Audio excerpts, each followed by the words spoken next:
যে কাজ করতেছেন কতদিন যাবত করতেছেন? ওয়ালাইকুম আসসালাম। আমি মোহাম্মদ ইয়াকুব আলী প্রধান। আমি এসএআইটি এসপিআর কোম্পানিতে কর্মরত অবস্থায় আছি। তো আজকে আমরা এখানে যারা আসছি সফেরও করতেছি, অর্থাৎ হরতাল করতেছি। আজকে তৃতীয় দিন। আমরা এর আগেও 2টি হরতাল করেছি।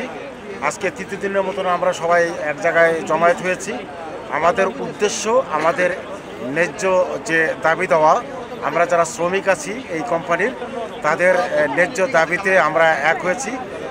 স্বতঃস্ফূর্তভাবে আমরা এক জায়গায় হয়েছি। আমরা আমাদের কার্যক্রম অব্যাহত রাখব। কতজন অপারেটর আছে আপনাদের এখানে? কতজন স্টাফ? বনফাল্কনে প্রায় 200 অপারেটর অর্থাৎ শ্রমিক আছি আমরা। তার ভিতরে আমরা যে ফিক্সড কন্ট্রাক্ট তারা প্রায় 100 জন মতন আছি। আমরা সমাবেত হয়েছি সবাই একসাথে। ওকে, আপনারা অশেষ ধন্যবাদ।